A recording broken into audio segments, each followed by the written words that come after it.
The wedding dress had cost more than the smuggling fee, but as Carla adjusted the elaborate veil one last time before approaching the border checkpoint, she realized her life now depended on looking convincingly happy beside a man she'd met just 3 hours ago.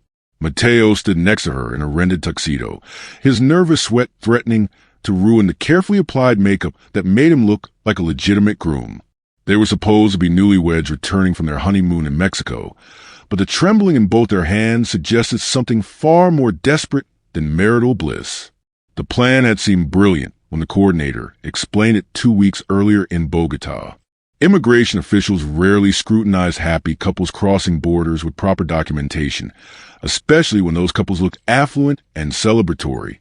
The wedding disguise would provide perfect cover for 2 people with questionable legal status who needed to enter the United States without attracting official attention. All they had to do was look in love for 15 minutes. Mateo had arrived at the Mexico City staging area that morning, carrying everything he owned in a single backpack. The coffee farm collapse in Colombia had left him with debts he couldn't repay and threats from creditors who didn't accept economic explanations. America represented his only chance to earn enough money to rebuild his life and possibly return home someday. The wedding masquerade was just another obstacle to overcome. Carla's reasons for fleeing Argentina were more complex and infinitely more dangerous. Her father's political activities had put the entire family at risk when a new government took power. Her younger brother had already disappeared during a student protest, and she'd received warnings that her own arrest was imminent. The fake wedding was her cover story for leaving the country permanently, disguised as romantic adventure rather than political escape. The coordinator, who called himself Miguel, had orchestrated dozens of similar crossings. His organization specialized in what he termed lifestyle smuggling, operations that use legitimate social activities to mask illegal border crossings. Weddings were particularly effective because they explained expensive clothing, professional photography, and celebratory behavior that might otherwise seem suspicious to border agents. The wedding costumes were rented from a Mexico City formal wear shop that catered to actual celebrations, not immigration fraud. Carla's dress was genuinely beautiful, complete with intricate beadwork and a flowing train that made walking difficult. Mateo's tuxedo was properly fitted, with accessories that suggested wealth and sophistication. Miguel had spared no expense creating a performance that would withstand casual inspection. Their stage meeting that morning had been awkward and terrifying. 2 strangers pretending to be lovers, rehearsing private jokes and shared memories that had never actually happened. Miguel provided them with a detailed backstory. How they'd met, where they'd honeymooned, what their future plans included. They practiced looking comfortable together, holding hands naturally, sharing glances that suggested intimate familiarity. The psychological pressure was enormous. Not only were they risking deportation or imprisonment if discovered, but they were also dependent on each other's performance. If either Mateo or Carla broke character, both would face consequences that extended far beyond immigration problems. Their fictional marriage had to be convincing enough to fool trained professionals whose job was detecting deception. The border crossing itself was almost anticlimactic. Immigration officials smiled at the obviously happy couple, made routine jokes about marriage and honeymoons, processed their tourist documents without excessive scrutiny. Carla's nervous laughter was interpreted as bridal excitement. Mateo's sweating was attributed to the formal clothing and warm weather. Their deception succeeded so completely that the agent seemed genuinely pleased to facilitate such a romantic story. But success at the border was just the beginning of their problems. Miguel had arranged for them to be met by a contact in San Diego who would provide transportation to Los Angeles, where their fake identities would be dissolved and they begin separate American lives. The contact never appeared. After waiting 6 hours at the designated location, they realized they'd been abandoned in a foreign country with no money, no plan, and no choice but to continue their charade. The wedding clothes that had provided perfect camouflage now became liabilities.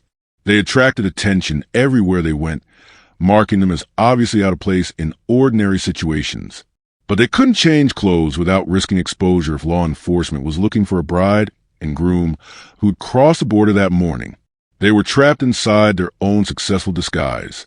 Their first night in America was spent in a bus station, still wearing their wedding attire, sharing a bench with homeless people who assumed they were celebrating something unfortunate.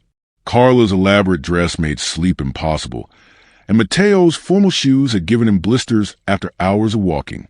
They looked like the aftermath of a wedding disaster, which wasn't far from the truth. Finding shelter required maintaining their newlywed story. Hotels wanted to see identification that matched their fake documents, which Miguel had collected before they crossed the border. Shelters asked questions about their situation that required increasingly elaborate lies. They discovered that being dressed as newlyweds made certain forms of help unavailable while making other forms of assistance inappropriately personal. The first week established patterns that would define their relationship. They had to share everything: money, food, shelter, even personal space, because separating would destroy their cover story. Carla's Spanish was better than Mateo's English, so she handled most communication. Mateo's physical strength was essential for carrying their belongings and protecting them from street dangers. They developed a division of labor born from necessity rather than choice. Communication between them was initially limited to practical matters and coordination of their performance, but sharing desperation created intimacy that neither had expected. They began talking during long walks, sharing real stories about their backgrounds, their fears, their hopes for American lives that seemed increasingly uncertain. The fake marriage started developing genuine emotional content. Their first real crisis came when Carla received a threatening phone call on a borrowed cell phone. Someone claiming to represent her father's political enemies had tracked her to San Diego, demanding she return to Argentina to face justice for her family's crimes. The caller knew details about her border crossing, her wedding disguise, even Mateo's involvement. Their careful anonymity had been compromised by forces beyond their understanding. Mateo watched Carla's terror during that phone call and felt protective instincts he hadn't expected towards someone he barely knew. Her fake husband role was becoming something more complex, driven by genuine concern for her safety.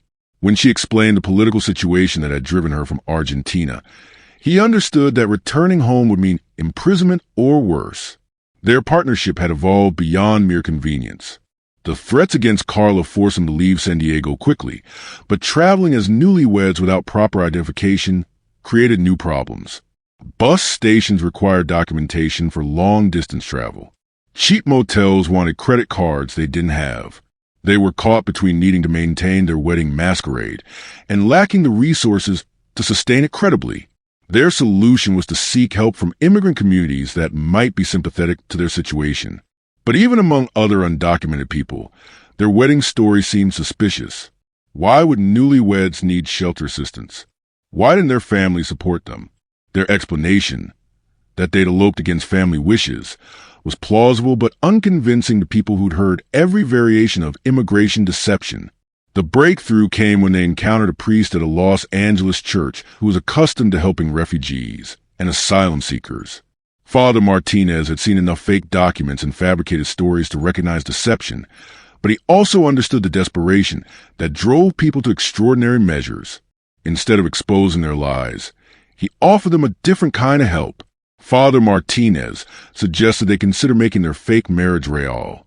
If they were genuinely married, many of their legal and practical problems would simplify. Carla could potentially claim asylum based on political persecution, and Mateo could benefit from being married to someone with legitimate refugee status. The fake wedding that had gotten them into America could become the real marriage that allowed them to stay. The proposal was shocking to both of them.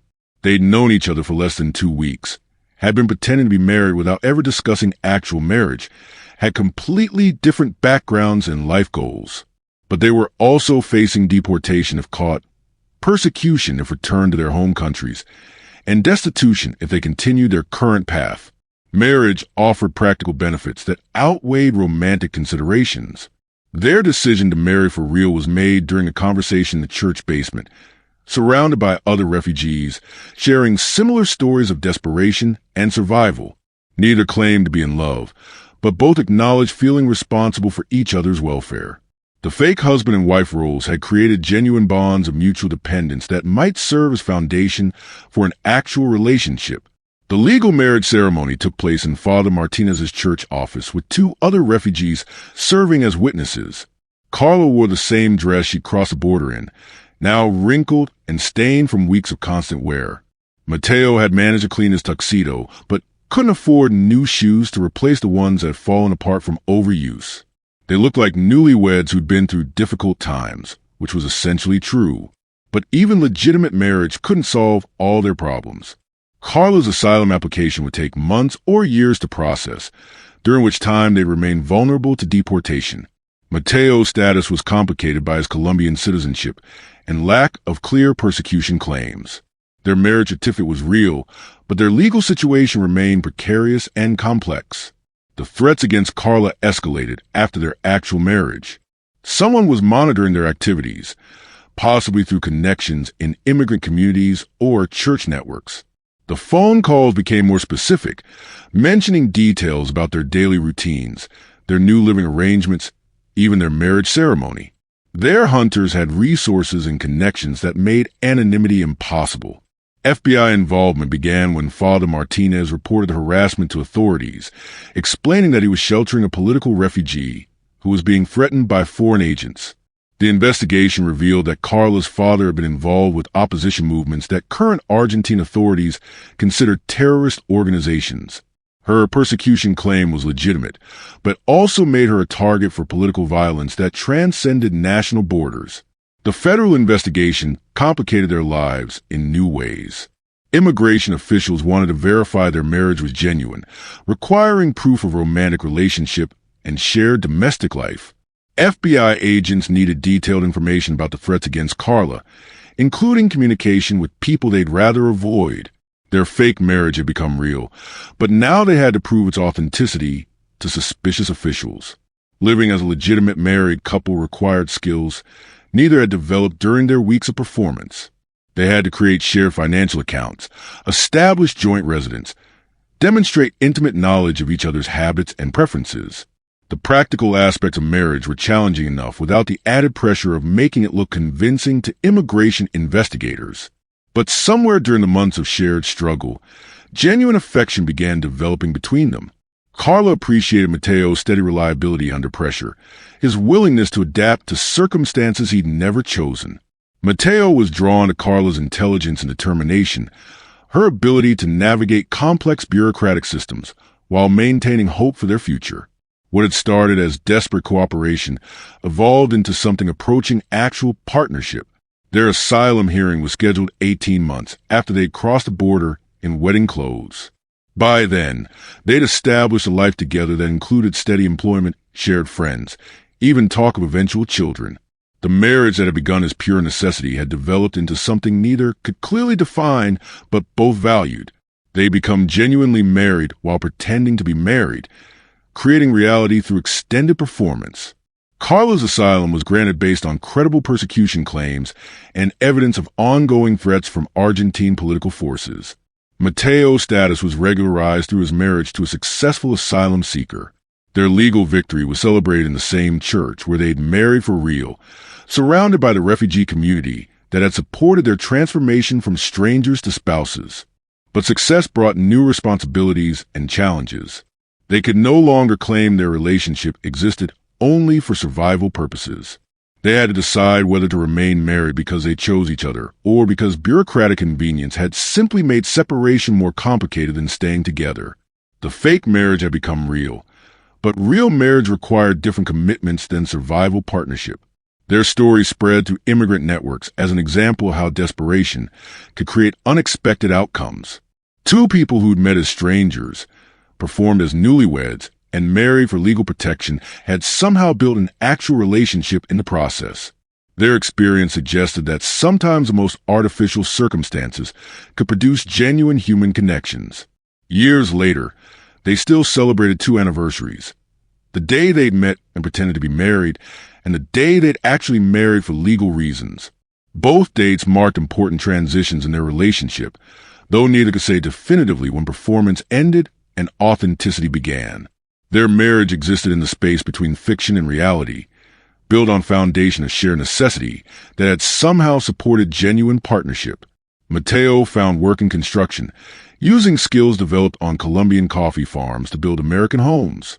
His wages allowed them to move beyond survival mode into something approaching normal domestic life. Carla completed college courses in social work, driven by desire to help other refugees navigate systems she'd learned through desperate experience. They built separate professional identities while maintaining the unified front that had saved their lives. The wedding dress and tuxedo were preserved in their closet, artifacts from performance that had changed their lives completely. Sometimes they'd take them out and remember that first terrified morning when two strangers had pretended to be in love for immigration officials. The clothes no longer fit properly. Stress and better nutrition had changed their bodies, but the memories remained sharp and surprising. Their relationship counselor, recommended by Father Martinez, helped them understand how trauma bonding could create intimacy that felt genuine but might not survive removal of external pressure. They learned to distinguish between dependency born from desperation and partnership chosen from preference. The therapeutic process was complicated by the unusual circumstances of their meeting and marriage. Children, when they came, would grow up hearing stories about parents who dressed as bride and groom to cross borders, then discover they actually wanted to be married. The family narrative was complex but ultimately positive. Two people who'd found each other through desperate circumstances and chosen to stay together when survival no longer required it. Their children would understand that love could develop in unexpected ways. The threats against Carla eventually diminished as Argentine political situations changed and her father's enemies found other targets. But the FBI maintained occasional contact, recognizing that her case represented broader patterns of transnational political persecution. Their marriage had made them both safer, though danger had been the catalyst rather than the result of their relationship. Their immigration story became a teaching case for legal advocates, helping other refugees understand how marriage could provide protection in specific circumstances. But they also warned that fake relationships created for immigration purposes rarely survive the stress of maintaining false intimacy over extended periods. Their success was exceptional rather than typical. Sometimes they wondered what would have happened if Miguel's contact had appeared as promised in San Diego. Would they have separated immediately, returning to their original plans for individual American lives? Would they have maintained friendship based on shared experience? The questions had no answers, only appreciation for the accident that had forced them to remain together. Their actual wedding anniversary was celebrated quietly, often with other refugee families who understood the complexity of relationships born from crisis. They'd exchange gifts that referenced both their fake and real weddings, acknowledging performance that had saved them and a choice that had sustained them. The ceremony was always small but genuine. Father Martinez married them again on their 5th anniversary, a purely ceremonial event that acknowledged how their relationship had evolved beyond its origins in desperate necessity. This wedding was attended by friends they'd made as a genuine couple, celebrated with joy rather than terror.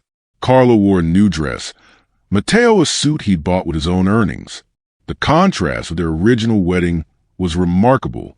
Their story ended where it began, with two people in wedding clothes facing an uncertain future together. But the uncertainty had changed from desperate fear to normal marital challenges. They'd crossed the border dressed as newlyweds, married for survival, and somehow built a relationship that had outlasted the crisis that created it. The fake wedding had become real. The performance had become choice, and two strangers had become partners through the strange alchemy of shared desperation transformed into shared hope. The border they'd crossed together had been more than geographical. They'd moved from individual survival to mutual dependence, from performance to authenticity, from desperate strangers to chosen family. The wedding clothes had been costumes in an immigration masquerade, but the marriage they created while wearing them had become the most genuine aspect of their American transformation.